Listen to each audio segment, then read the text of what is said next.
Welcome to See Crime Stories, true stories of the missing and the pursuit of answers.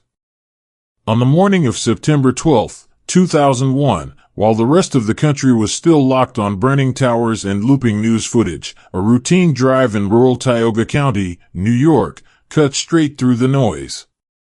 A babysitter turned onto a quiet country road leading toward a hilltop home in Spencer. She was there to get 4 kids ready for school, like she had done many times before. What stopped her wasn't smoke, sirens, or chaos from the city.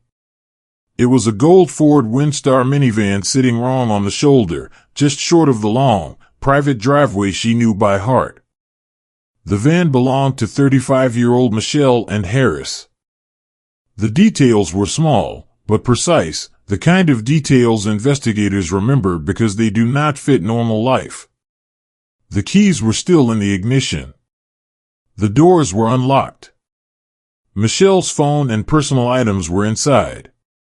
No broken glass. No obvious struggle visible from the road. No sign of the woman who should have been home, sleeping off a late shift, preparing for a divorce meeting that was supposed to change the rest of her life. On a clear September morning, less than 24 hours after one of the darkest days in American history, one missing person in upstate New York barely registered beyond a few phone calls. But to the people who knew Michelle, this scene was wrong immediately. The driveway to the Harris property curved a quarter-mile through fields and trees, isolating the house from the road. From the residence, you couldn't see the van. From the van, you couldn't see who might be watching the house. That physical layout would become the first fixed point in the case file, Michelle's vehicle, abandoned in a blind spot between public space and private land. When the babysitter drove up to the house, Michelle wasn't there. Cal Harris, her estranged husband, was dressed for work.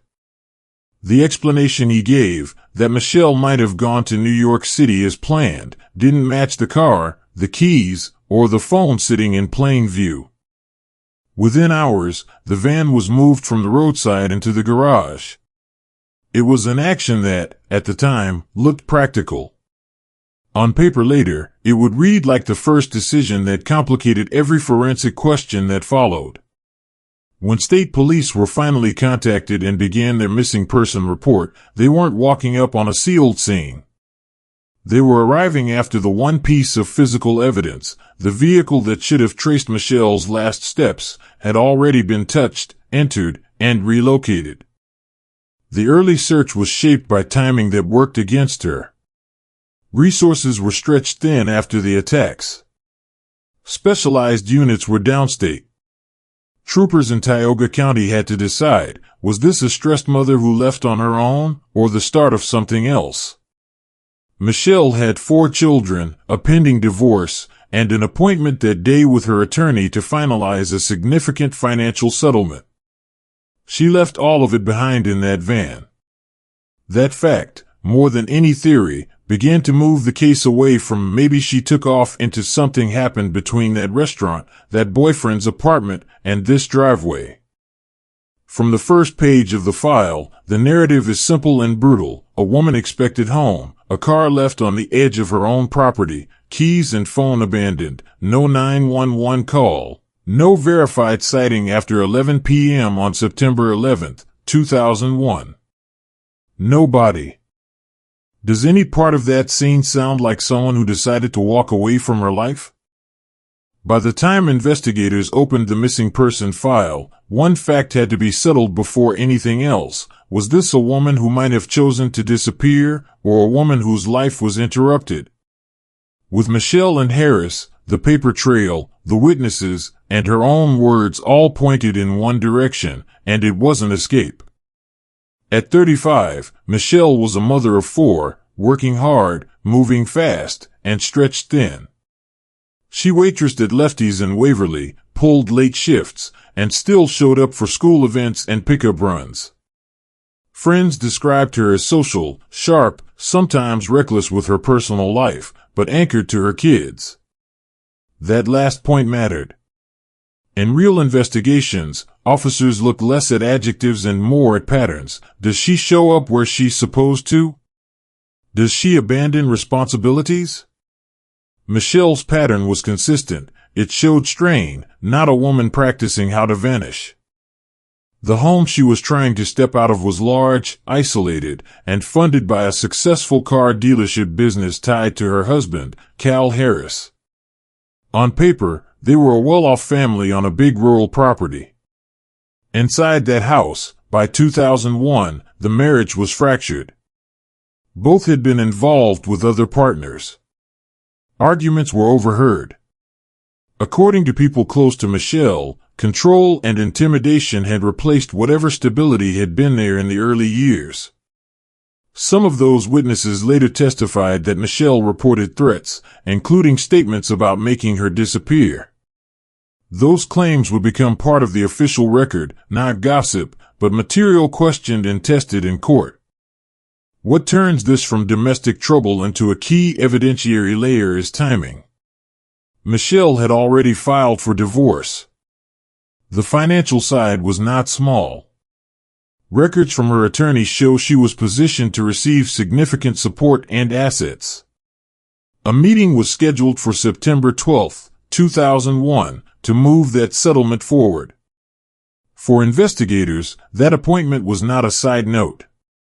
It was a fixed, documented event Michelle was preparing for, tied directly to her security and her future. People on the brink of securing money, housing, and custody rarely walk away the night before. In the weeks before she vanished, Michelle was making concrete plans. She was seeing Brian early. She was looking at the possibility of living independently. She talked about being done with the marriage and ready to move on. Yet in all those conversations, there is a consistent through line: plans that include her children, a home, and that settlement. No credible witness reports her talking about starting over under a new identity, leaving the kids behind, or running from debt or criminal exposure. When state police and later prosecutors reviewed statements, bank activity, and her schedule, they saw momentum toward a new life, not a flight path. For a viewer, it's easy to hear affair, late nights, and jump to judgment. The case file doesn't work that way. Investigators read these details as context, pressure points, vulnerabilities, possible motives for conflict. The question inside the room is narrower. Do her choices suggest she might disappear on her own, or do they suggest someone in her world had a reason to stop her from completing the break? Early in this investigation, the answer came into focus quickly. A voluntary disappearance scenario had no support. No withdrawals. No secret bags packed. No communication to friends that she had to get away. Instead, everything Michelle set in motion pointed straight at the morning she never reached: the attorney meeting, the next stage of the custody and property fight, the next step away from the man she was divorcing. In cases like this across the United States, law enforcement is trained to start close. When a spouse goes missing in the middle of a contested divorce, the partner is scrutinized. It is procedure, not prejudice. In Tioga County, that protocol meant Cal Harris became the central figure to examine, financially, historically, and behaviorally. Being the focus of an investigation is not the same as being guilty, and the law draws that line clearly. But from this point on, every decision about Michelle's case flowed from one aligned set of facts. She was preparing to leave, she was about to be more secure, and she did not live long enough, in the state's theory, to cash in on that choice. If you track only what is documented, her meetings, her statements, her role as a mother, does it look like a woman who simply abandoned 4 children, a settlement, and a clean exit, without touching her own money or phone again? The turning point in any missing person case is the last day you can prove they were alive. For Michelle and Harris, that day is Tuesday, September 11, 2001, and the record of it is clear enough to track, precise enough to narrow the window, and critical enough that investigators would revisit it for years. She worked the dinner shift at Lefty's, the restaurant in Waverly where she was known, visible, and comfortable. Staff remember her there, moving between tables, taking orders, talking. There is nothing in those hours that signals a plan to walk away. She is scheduled, present, and accounted for. That matters. In real case work, routine is evidence. After closing, some employees stayed in the parking lot. Michelle joined them. It was social, familiar. People later confirmed she was there, that she seemed wired but not panicked, and that the divorce and new relationship were part of her ongoing reality, not a shock event. When she left, it wasn't into the unknown, it was to see someone she had been consistently seeing. She drove to the home of Brian Early. His statement, examined and challenged like every key witness in a case like this, placed her there late that night. They spent time together. She left his residence sometime after 11 p.m., alone, driving her gold Ford Windstar toward the rural property she still shared with her 4 children and estranged husband. That segment, Early's account and corroborating indications, builds the last confirmed image of Michelle alive, behind the wheel, heading back toward Spencer. From that point on, nothing places her safely inside her house. There is no surveillance camera capturing her arrival. This is 2001, Tioga County, not a city block lined with lenses. There is no neighbor who can reliably say they watched her walk in the door. Phone records don't show a call from her after she left Brian's. No documented transaction, no message to a friend, no contact with her attorney to cancel the next day's appointment.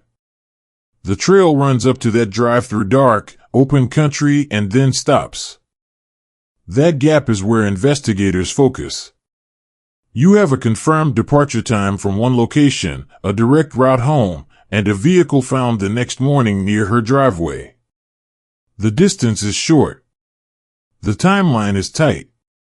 For anyone reviewing the file, it creates a defined window in which Michelle had to be intercepted, coerced, or attacked, whether on the road, at the edge of the property, or soon after reaching home. When a story starts to sprawl, that kind of narrow band is what pulls it back into shape. What also stands out is what does not happen. There is no 911 call from Michelle reporting a breakdown, a suspicious vehicle, or a confrontation. There is no call to a friend to say she's leaving town. There is no indication she diverted to another bar or another house.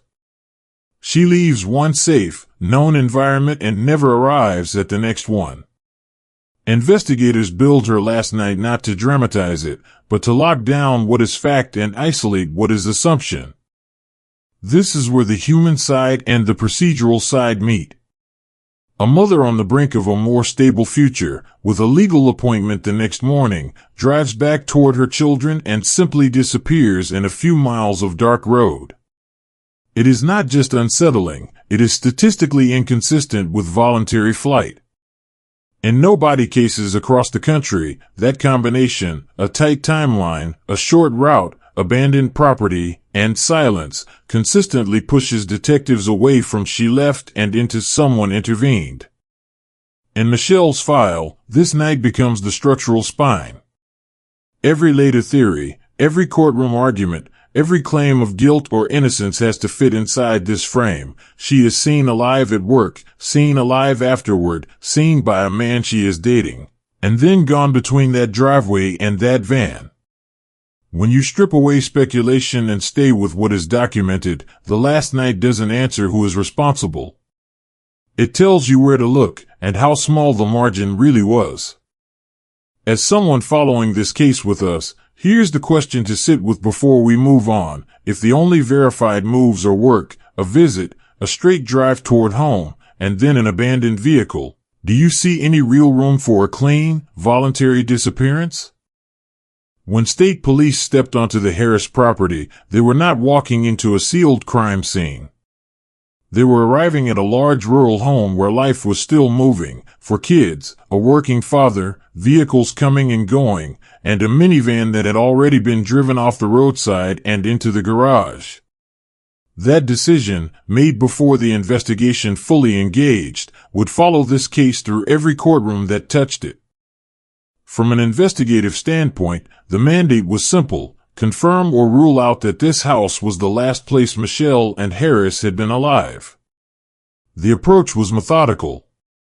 Detectives documented the layout, checked entries, walked the line from the driveway to the garage, from the garage into the kitchen, through the living spaces Michelle had used every day.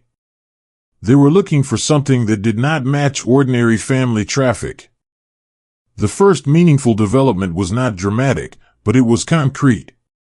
In specific areas leading from the garage into the home, and near key interior points, they found small spots and smears that appeared to be blood. Not pools, not a scene of obvious slaughter, marks. Samples were collected, logged, and sent to the lab. When the results came back tying that blood to Michelle, this missing person file took on a different label inside the walls of law enforcement. You do not ignore confirmed blood belonging to a missing spouse inside a contested marital home. The quantity and pattern of those stains would become one of the most contested elements in the entire case. Prosecutors would later describe them as indicators of violence, possibly cleanup. Defense experts would counter that the amount was minor and could be old. But at this early stage, stripped of argument, the significance was straightforward: Michelle's blood was where it should not have been, and she was gone. Investigators also had to account for the vehicle. That Ford Windstar was a critical link between Michelle's last confirmed movements and the property. By the time it was processed, it had been moved, entered, and touched. That compromised some possibilities, but not all. The presence of her belongings inside, the location where it was originally seen near the driveway, and the lack of any verified use by her after that night continued to support one working assumption: Michelle made it as far as her own road. Whether she made it through her own door could no longer be treated as a given. Inside the home, there were no overturned rooms, no forced entry, no damaged screaming of a prolonged attack. That absence, combined with the small-scale blood findings, created a narrow and unsettling scenario for investigators. If something happened to Michelle here, it may have been fast, controlled, and followed by deliberate steps to limit obvious traces. In no-body cases, that kind of profile is not rare. It points to someone with time, familiarity with the space, and confidence moving within it. At the same time, the house was not vacant. Cal Harris was still living there, raising the children, operating his business. Detectives had to balance intrusion with procedure. They interviewed, observed, and kept building a picture of post-disappearance behavior: how quickly routines resumed, what was said about Michelle's absence, what actions were taken with her property. None of those elements alone prove a crime. Together with the blood, they gave the state enough to stop treating this as a stressed mother who might come home tomorrow. This is where the narrative tightens rather than drifts. We now have 4 anchors: a narrow route from her boyfriend's home, an abandoned van near her driveway, identified traces of her blood inside the residence, and no credible contact from Michelle after that night. No body. No weapon. No confession. Just the beginning of a physical and circumstantial chain that would eventually be stretched into 4 separate murder trials. For the families watching, and for anyone who has followed true cases like this, there is a human cost buried under those terms. When a loved one disappears and evidence points inward, a home stops being a safe place and becomes a question mark. That is not just a story beat, it is the reality for every child, parent, or sibling who has to keep living where the investigation points. As we move forward in this case, keep that frame in mind: Michelle's blood present, her body absent, her car recovered, her life interrupted somewhere between confirmed routine and unconfirmed return. Within that frame, investigators now had to decide who, if anyone, could be charged with turning a missing person report into a nobody homicide case. From the moment Michelle and Harris was officially listed as missing, investigators followed the same rule used in real homicide and missing person work across the country. Start with the last circle closest to the victim and see who cannot be ruled out. By the time they had her car on record, her movements locked in, and her blood identified inside the home, that circle kept leading back to the same name. Detectives began mapping the pressure points in Michelle's life in the weeks before September 11, 2001. The divorce from Cal Harris was not theoretical, it was in motion on paper. Settlement drafts showed that Michelle stood to gain financially. She was also in a new relationship, making concrete plans that did not include returning to the marriage. Those facts, taken together, gave law enforcement two things they treat seriously: a clear motive for someone to want control, and a clear indicator that Michelle herself had reasons to stay alive and present. With the house now flagged as a possible crime-related location, investigators looked at who had unrestricted access to that property overnight, who knew the layout, who could move vehicles without attracting attention, and who would have the most to lose if Michelle finalized her exit. Cal Harris fit all of those criteria.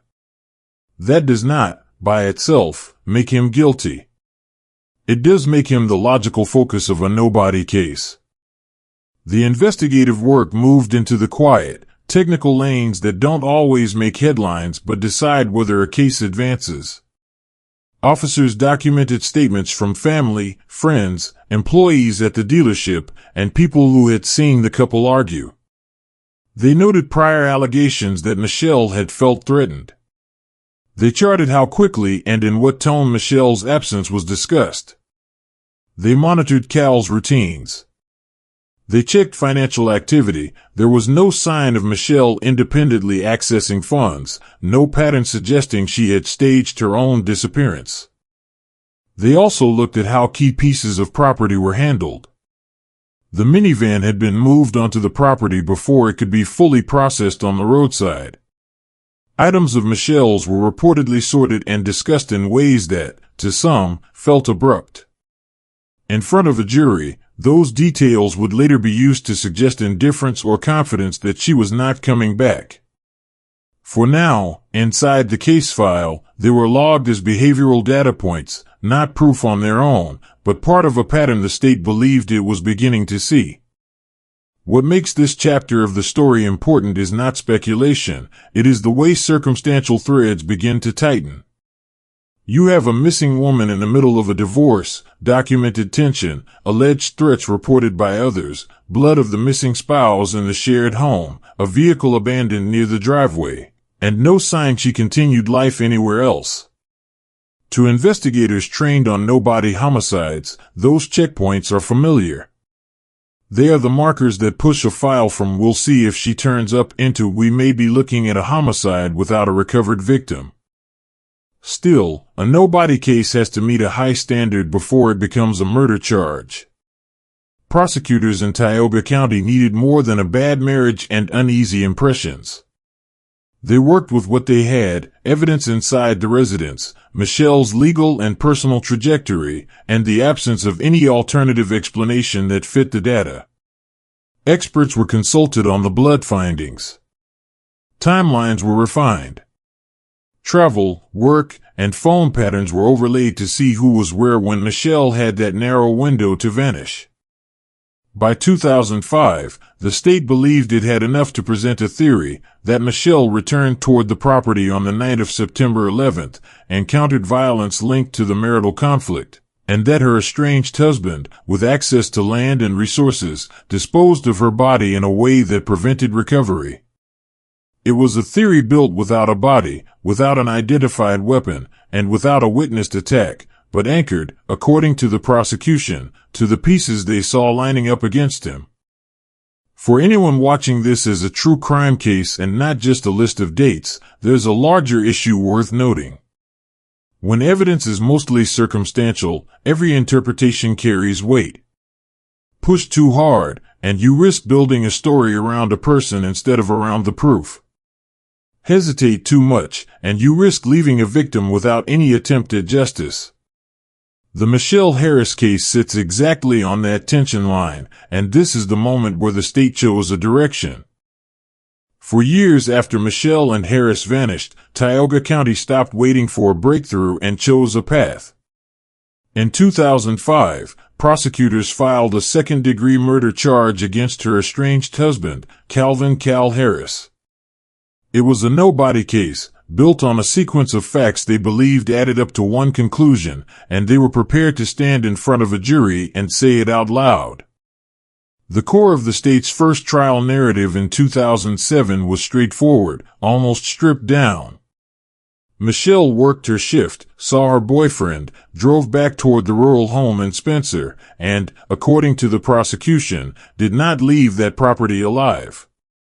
They argued that the marriage was over on her terms, not his.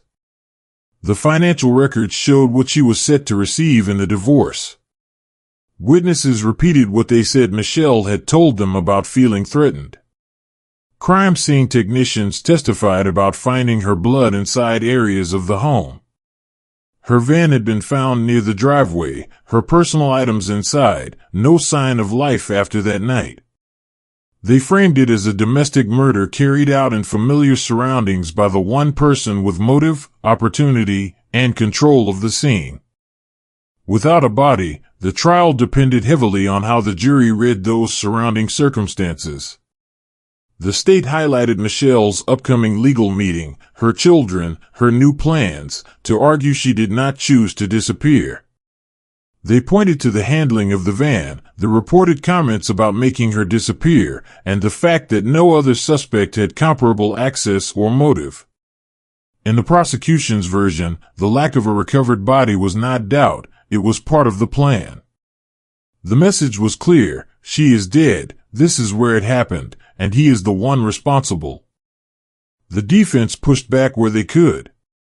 They noted the limited amount of blood and challenged its significance. They reminded the court that no one had seen Cal harm Michelle, that there was no weapon, no confession, no direct forensic link tying him to a fatal act. They argued that disagreements and divorce do not automatically equal murder. In a nobody trial, those points matter. But in that first run, they did not carry the day. The jury convicted Cal Harris of murdering Michelle. It was a decisive moment that many people close to Michelle took as long overdue recognition of what they believed had happened back in 2001. For them, the verdict felt like the system finally stating, in public record, that Michelle had been killed and that someone was being held accountable. For others watching more cautiously, the case left a different impression, a conviction sitting almost entirely on inference, behavior, and interpretation of small pieces of physical evidence. What is important for us, telling this story now, is not to dramatize that verdict but to place it correctly in the chain. At this stage in the timeline, the state of New York has presented its first complete theory of the case. Michelle is presumed dead. Her body has not been found. The home is treated as the likely scene. Cal Harris has been found guilty beyond a reasonable doubt. That is the official story on record at the end of the first trial. But this case does not end there, and that is what makes it different from many other domestic nobody prosecutions. Not long after that conviction, new testimony surfaced that claimed Michelle was seen alive near the end of that driveway in the early hours of September 12th, arguing with a man who was not her husband. It is that late arriving account, coming from outside the Harris home, that will start to pull at the threads of the state's clean narrative and force the courts to reopen a story they had already stamped with a verdict. When the first guilty verdict came down against Cal Harris in 2007, the state of New York had its story on record. Michelle and Harris was dead, killed at the house, her body hidden, her husband responsible. It was a nobody conviction that many took as closure. The next turn in this case came less than 24 hours later, from someone who was not part of that polished narrative. Kevin Tubbs was a local farmhand who drove past the Harris property in the early mornings. After the conviction, he saw Michelle's photograph in the news coverage and contacted authorities. What he described cut directly against the state's timeline. Tubbs said that around daybreak on September 12, 2001, he was hauling hay along the road by the Harris driveway. There, he noticed two vehicles that were near the end of the drive, a van or SUV and a dark pickup. He recalled a blonde woman standing with a younger, muscular man. The woman appeared upset. Tubbs believed, once he connected the face in the paper to the memory, that the woman he saw was Michelle. His account mattered for one simple reason: if accurate, it placed Michelle alive near the road on the morning after the state claimed she had already been killed inside the home. It pushed the focus away from an incident contained entirely within that house and opened the door to the possibility of another encounter with another man at that driveway. In a no-body case built heavily on timing, that kind of conflict is not cosmetic, it strikes the core theory. The defense moved quickly. They argued that Tubbs' statement was newly discovered evidence that could have changed the outcome of the first trial. The judge agreed there was enough there to reconsider. In November 2007, the court vacated Cal Harris's conviction and granted a new trial. He was released on bail. The official record now showed something rare in a circumstantial homicide case, a guilty verdict undone because a late witness suggested the story might not be as fixed as it seemed. The case was still the same, the victim the same, but the path to that first conclusion had been forced open. When the second trial convened in 2009, Tubbs took the stand. The defense presented him as a working man with no stake in the outcome who happened to see a snapshot of the crucial window. The prosecution attacked credibility. Why did he wait years to come forward? How clearly could he identify anyone in pre-dawn light? Could memory be colored by coverage and time? They stressed that even if Tubbs saw a woman and a man, there was no verified proof it was Michelle or that the sighting cleared Cal of involvement before or after that moment. Despite the new testimony, the state put up much the same circumstantial structure as in the first trial: the troubled marriage, the pending divorce, the blood in the house, the abandoned van, the lack of any trace of Michelle's life beyond September 2001. The second jury heard both versions, the clean, contained theory and this new depiction of possible activity at the driveway, and still returned another guilty verdict for Cal Harris. What followed is critical to keep this story coherent. Appeals did not end because Tubbs proved Cal innocent. They continued because defense attorneys challenged how the trial itself had been handled. In 2012, New York's highest court reversed the second conviction on procedural grounds tied to jury selection issues, not on a finding that the evidence was insufficient. Legally, it meant one thing: the state could try Cal again.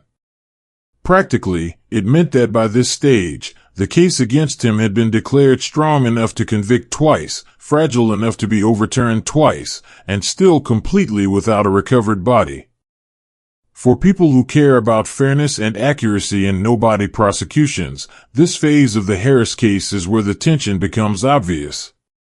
One witness at the end of a driveway, years late but detailed, was influential enough to erase a conviction.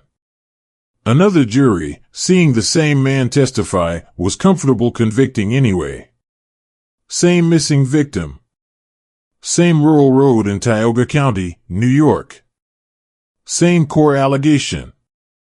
The instability sat not in which case we were telling, but in how firmly anyone could stand on evidence that kept shifting under courtroom lights. By the time the second conviction was thrown out, this case had already done something rare. It proved a jury could be persuaded to convict without a body, twice, and yet the law still wasn't finished with it. What happened next would decide, for good, where the justice system would stand on the disappearance of Michelle and Harris. The third trial was moved out of Tioga County to Schoharie County to get away from years of local coverage. Different jury, same missing woman, same narrow timeline. The prosecution stayed with its core theory. Michelle was killed at or near the home in the early hours of September 12, 2001, and her estranged husband, Cal Harris, was responsible. The defense came in harder. They leaned into the weaknesses: no body, no weapon, limited and disputed blood in the house, no direct eyewitness, and an alternative narrative suggesting other men in Michelle's orbit and activity away from the residence, including the burn pit theory and names like Stacey Stewart raised as potential suspects, not as proven facts, but as questions the original investigation, in their view, had not taken seriously enough. 12 jurors heard it all. This time, they could not agree. The result in 2015 was a hung jury, a mistrial. It did not clear Cal Harris, but it exposed how divided reasonable people could be when asked to declare someone guilty of murder without a body, on evidence that had now been argued and re-argued for more than a decade. The state chose to try him one last time. For the fourth proceeding in 2016, Cal gave up a jury and opted for a bench trial before Judge Richard Mott. That decision stripped away emotional swings of group deliberation and put the entire circumstantial structure under the view of one legal referee. The prosecution again laid out its case: the failing marriage, the pending divorce with significant financial stakes, reported threats, Michelle's van found near the driveway, traces of her blood in the home, no sign of her life after September 11th. They portrayed a controlled, calculated act carried out on familiar ground. The defense answered with a simple, disciplined message: this case did not meet the standard. They underlined that Michelle's body had never been found, that no one had seen Cal harm her, that the blood evidence was minimal and contested, that timelines were challenged by witnesses like Kevin Tubbs, and that suggestions of other possible actors existed at the edges of the file. They argued that the investigation locked on one suspect too early and read every fact through that lens. Judge Mott's verdict was clear: not guilty. He did not declare what had happened to Michelle. He did not say Cal Harris was morally blameless. He said the evidence did not prove, beyond a reasonable doubt, that Cal killed Michelle. With that, double jeopardy locked in. Under U.S. law, Cal Harris cannot be tried again for her murder based on the same alleged conduct. For prosecutions, 2 overturned guilty verdicts, 1 mistrial, and finally a full acquittal. Legally, the state's case against him is closed. The case of Michelle and Harris is not. As of November 11, 2025, no body has been recovered. No one else has been charged, let alone convicted, in connection with her disappearance. Officially, she is a missing person presumed dead. Unofficially, her story lives in a gray zone that makes people uncomfortable. A woman disappears under highly suspicious circumstances. One man is tried 4 times and walks free. The investigation never produces a definitive alternative explanation. For her family, her children, and the communities that have followed this for more than 20 years, this is not a podcast twist. It is the daily reality of a case where law and truth may not line up cleanly. The system chose caution at the highest standard of proof. That protects people from being imprisoned on guesswork. It can also leave a victim without a legally recognized answer. Both things are true at once here, and that tension is exactly why this case still divides opinions. There is a human point worth holding onto beneath the legal history. This should never just be the Cal Harris case. It began, and it should end, with Michelle, a 35-year-old mother of 4, on the edge of starting over, who left work, drove into the night, and never came back. Any discussion about blame, evidence, or procedure sits on top of that basic fact. If you've stayed with this story, you've seen what a nobody case looks like when it's pushed as far as it can go. The abandoned van on a rural road in Spencer, New York, small but real traces of blood. A narrow window of time, shifting witness accounts, 4 separate trials, 1 final acquittal, and no sign of the person at the center of all of it. The file is still open. The questions are still on the table. And somewhere between the driveway, the courtroom, and the years that have passed, there is someone who knows exactly what happened to Michelle and Harris, and has never had to stand in front of a jury to say it. I'm not here to tell you what to believe. I'm here to make sure people like Michelle are not reduced to a rumor and a file number. If something feels off in your own life or around you, control, threats, fear, take it seriously, reach out, protect yourself and others early. We owe that to each other. Tell me what you think happened and where you're watching from. If this story reached you, or if it didn't, say why. And if you want more real cases told with respect for the victims, subscribe and stay with us.